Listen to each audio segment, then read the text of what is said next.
on spooky stuff. Like, the rich, we're bringing back an oldie but a goodie and a continuing horror, which is our Eat the Rich series, because they give us so many reasons to be hungry.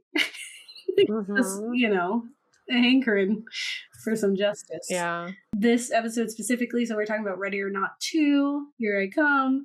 And in this, we get like an expansion on the lore and story that we got in the first one. And we do get to see more of these like corrupt families.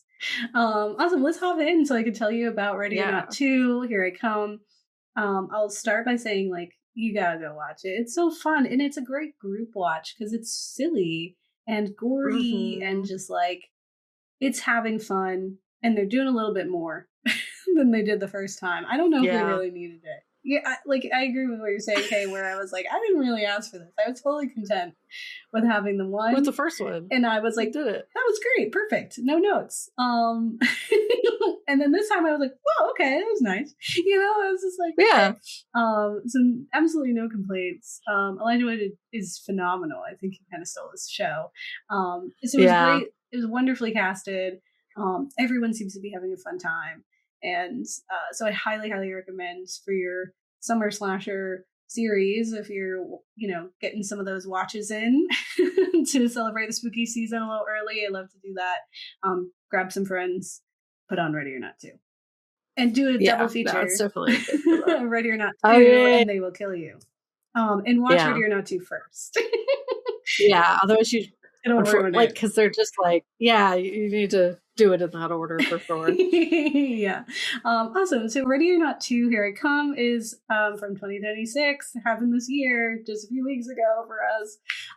After surviving one deadly game, Grace and her sister Faith must now outrun 4 rival families competing for a powerful throne. Winner takes all, instructed by Matt Bettinelli, Olpin, and Tyler Gillette.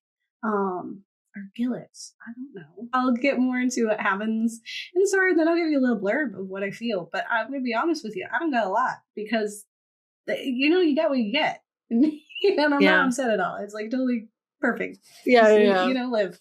But as it said, after surviving a night of torment at the hands of her brand new wealthy in-laws, Grace is once again confronted by the sinister evil antics of the elite as they hunt her down. Only this time, she's not the only victim, as her emergency contact and previously forgotten sister, not ever mentioned in the first one, Faith, has been chained, literally, to her. It's rough, buddy. Also pretty cute. Grace and Faith. And you gotta have a little pulse of this.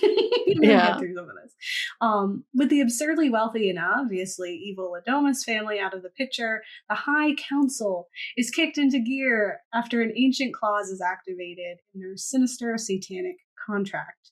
These wealthy families must compete in their own game of hide and seek, competing against each other for the reigning seat of this twisted order. Now they want to be the big person on top, and they got to kill these literally poor people to do so. What follows is a punchy, gore-filled, and brutal sequel to a beloved horror classic.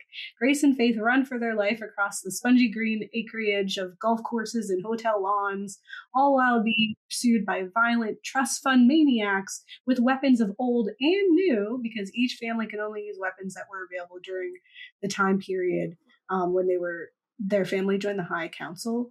Which I thought was like a fun... No, I totally agree. Because you could see, like, when they came in, and like, it was like, why did it take you so long to get some of this representation in here? But fun. But Ready or Not 2, Here I Come treats its audience to hilarious and over-the-top villains. Sarah Michelle Gellar and Sean Hatosi play complicated twins raised under the controlling and traditional Daddy Danforth, who's been leading this evil cabal for generations. Other competitors include a young boy obsessed with video games, a spurned lover of Grace's ex-dead husband, and a strategic woman with a katana. She's got a plan, and she was badass, but she was also evil. Like, it kind of comes back to it, where you think she's like, she's not on our side, she's just trying to trick the system, and she's just going to benefit one of us. Like I said, Elijah Wood does a brilliant job playing an aloof lawyer for Satan, instantly becoming one of the best parts of the film. Like, every time they cut to him, and he's like, yep, That's in there. I was like, yes, all right, you're it is what it is. Y'all signed up for this. It is what it is. Y'all signed up for this. Haha. I'm having fun. The whole time he's just like, I don't even know if he's like human or not. It's a brutal film that puts Grace through the ringer. She thought the first time was rough. They be putting her through it, and for most of it, I'll say, Faith is almost untouched until the very end, and they make up for lost time. Yeah, they sure do. Because ouch. And while the deaths of her foes are a fun mix of absurd, clever, and disgusting, it doesn't soften the literal blows to the sisters. It was rough sometimes. It's a relentless assault that keeps that high energy the entire film while also peppering in some soft moments between the sisters. That was very unexpected and also weird. Giving us a bit more of a subplot than we'd been offered in the original film. And I don't know if it was needed. Grace and Faith are inarguably the heroes, and there's like no competition in that. Like there's no question if these other folks are okay. Like even redeemable, like even for the minute where like our katana wielding woman is just like, here's how we could do this. It was never like, this is a good person. You know? Yeah. So I don't really know why we needed kind of to humanize them any more than that. Like they already were human. So kind of to me, when they had those moments where they stopped for them to like argue and bicker, I was just like, what are we doing? We gotta go. Like, you gotta put whatever that is. And then I also didn't fully understand like the bitterness between them versus like when we talk next episode about those sisters, like there's some valid feelings there. And not to disqualify the feelings that they have. I just don't know why the decisions were made that were made. Like, I don't know why they didn't talk to each other. Like, I don't know why. Whereas I do know why for the other sisters. So, and it just slowed everything down. And you're like, this is a high energy time. We gotta go. We are literally being hunted. Please. I get into it a little bit, but I agree. Like, it didn't add anything to that crazy. Right. Like, in terms of like being helpful. Yeah. But it didn't take away completely. It didn't ruin it. Yeah. You know? So like it just felt like kind of weird. But overall, the film is a fun, punchy adventure with creative gore, quirky characters, and fun world building around a story that had crashed onto the horror scene and made a home there. It was very much a classic in the horror genre that people loved. So my overall section is very short. Piece is the rich are part of an evil cabal. Duh. We know this. But it's still fun to watch them get theirs. And you can kind of breathe a little bit. in a world where that is not happening at all. It's nice. And it's actually really stressful and awful to watch. It was cool as heck to see a reality where they lose. Yeah, and like that we get to laugh at them. Yeah, you know, like that's kind of fun. Like, look at these idiots. Yeah, that's fun to do. In a way that's like, this isn't actually like a detriment to my health and well-being. And the way that laughing at the idiots now in power is like, it makes you sad at the same time. You're like, look at this idiot. I'm not laughing at them. I'm just really upset that that's how it is. You know, so it's a different dynamic from this, where it could be like, ha ha ha, dum dum, versus being like, idiot. Why do you think that? So totally needed. Ready or Not 2, here I come, is certainly a fun romp of intense violence, gore, and comedy. And while I don't think anyone asked for this film, right, the first one was brilliant on its own, horror fans still flocked to theaters to watch it, myself included. I did not have a lot of time, and I was like, hey, we gotta go. One of our first like pictures with the Ghouls of like going to like screenings is in front of a Ready or Not standing. Yeah. Because I think we saw it like as a part of an event or something. We saw it like they were doing like a special showing. Yeah. So I'm like, that has like a special place in our like Ghouls hearts. And so our lore. When it came up, I was like, we gotta go. Yeah. The time. So Ready or Not was like the first one was such a fun time, right? It's witty, dark humor blended perfectly with the intense violence, and it captured the brilliance of Samara Weaving before she'd really broken out into the acting world. And I'll be honest, I don't know if there's too much like to expand on with this sequel. Like, did it fully add to the world? Like, certainly in, giving us these stereotypical silly villains to hate on. We got a bit more of a glimpse into the Satan worshipping elites, but I don't know if we needed that. I don't know if this film was needed. It's just like, it's nice that we got it, Yeah. Part of the brilliance of the first one was the ambiguity of their villainy, because they spoke of Satan. Like, I remember the jarring thing of them being like, "Hail Satan," and you're like, "Whoa!" Like, oh. And this one's like, "Oh yeah, it's funny." But like that, the fact that they made a deal with the devil and unlimited power, like they talked about that for most of the film, but it was easily written off as like the delusions of the wealthy, like the truth of Satan being real and this being a real thing was not shown.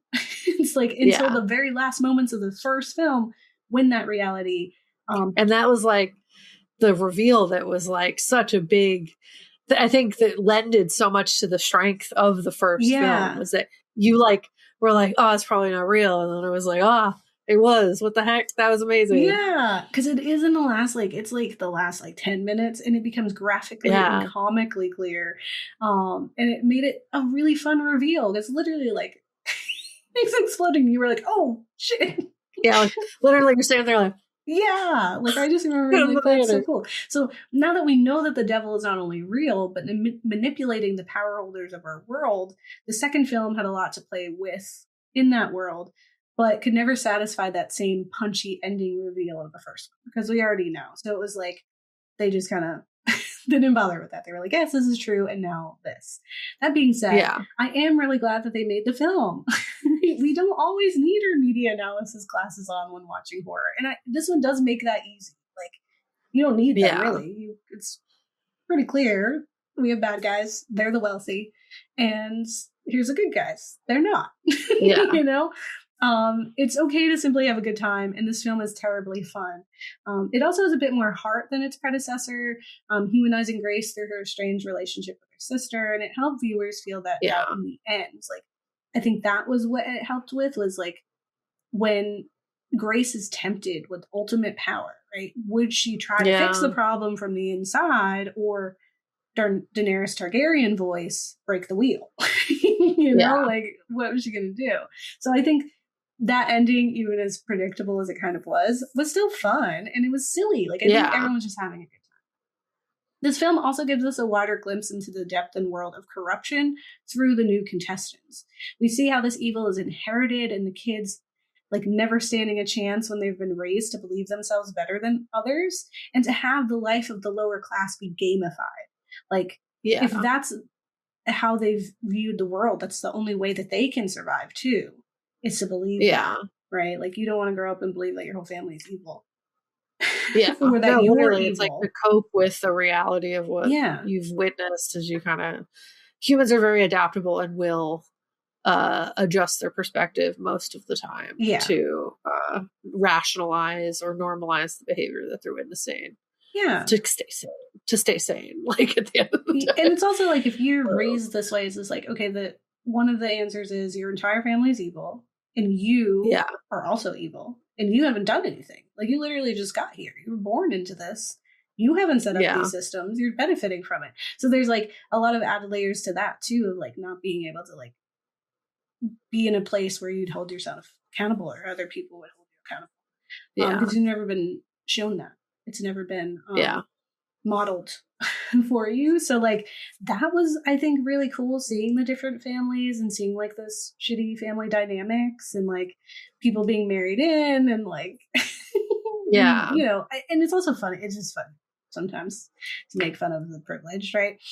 It was also cool getting a glimpse into how far back these deals had been made, seeing those weapons, and seeing like how long and treacherous that battle has been for power, even within the powerful. And it like just established like this long line of douchebags with far too much power. And it was even more fun to watch them fumble through the violence and get what's coming for them, because horror catharsis is my favorite. And the first one, that was true, was so funny because they didn't know what they were doing. They didn't know how to load a gun, and they were like all doing drugs. It was hilarious.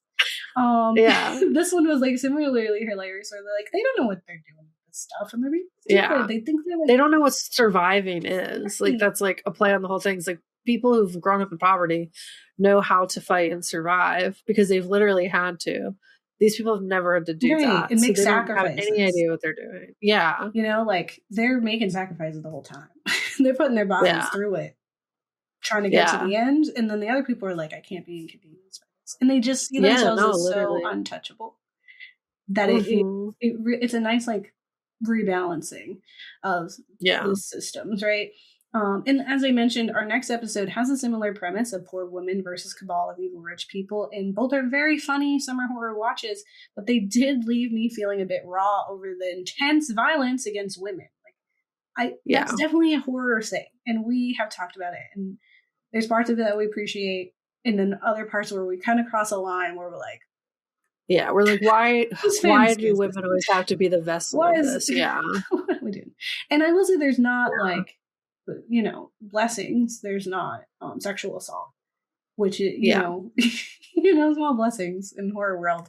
But both of them had such vicious moments that made me actually queasy. And I love gore, but there's some moments where it's like, ow! Like you can only watch like a woman be straight up assaulted, punched in the face brutally and relentlessly before you need a breather. And both of them had moments like that where it was like bones crunching and just like guts. Like they make us watch it for too long. It was very uncomfortable. And too real. And I was just like, bruh, like we live in this world where this happens. Yeah. Like it just felt, it was like super long. It was really rough. And I just like, I get it. We need to have like our heroes hurting. I just don't know if the audience needs to be hurting too. Like, I don't know. But it made me wonder, like, what does it say about the state of our world to feature two films out at the same time with strong women murdering the rich elite monsters of our world, right? And to see them having to go through that. Yeah. Like, we know that our real world monsters, which are almost 100% certainly part of a cabal of some sort, maybe not Satan, but there's a cabal, right? They're doing something. They're in cahoots. They have power. They're all working with each other. It's not a conspiracy anymore. We know they say like the rich people like don't have allegiance to a country. Like they are kind of to each other. They have something for each other. Yeah.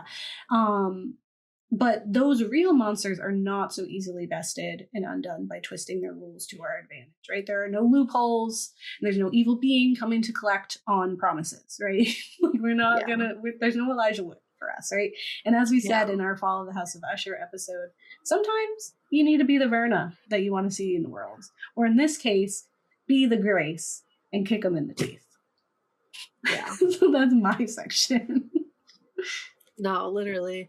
And it's like, it was a very fun film. And I agree that there are parts that were hard to watch in that, like what they put, what's her name? Catherine? Yeah, Catherine Newton. I forgot her last name for a second. Catherine Newton. What they put her through is like really brutal in this. Like it goes on for a little too long. It was like they kept going back to it. And I was like, you're making up for lost time because she's been untouched. And I was just like, it's like, I get like, you had to show how awful he was. Yeah. Because before he was kind of not exhibiting that. Like, but it was still a little out. Like, like as femme folks watching the film, like it was rough. So I guess a trigger warning for that, even though it's like mostly just like a fun romp. Gore and fun. It has a moment. And I think like rough. And that actor too, because he's in the pit and he's like really sweet in the pit and people love him. Yeah. Me too. I love him in the pit. It was good to see his range. Yeah. Seeing him, I was like, oh, what are you doing here? And then he was like so awful. And he was just like kind of pathetic. It moved from pathetic to just like straight up evil. And that I appreciated. And so I get why. I'm just like, I got it the first few minutes, you know, like, and we could have cut back. Yeah, no, absolutely. Back, you know, like, well, I think like the trick is that a lot of very evil men really are just pathetic. You know, for sure. I agree. I just think, there's, get some more women in the room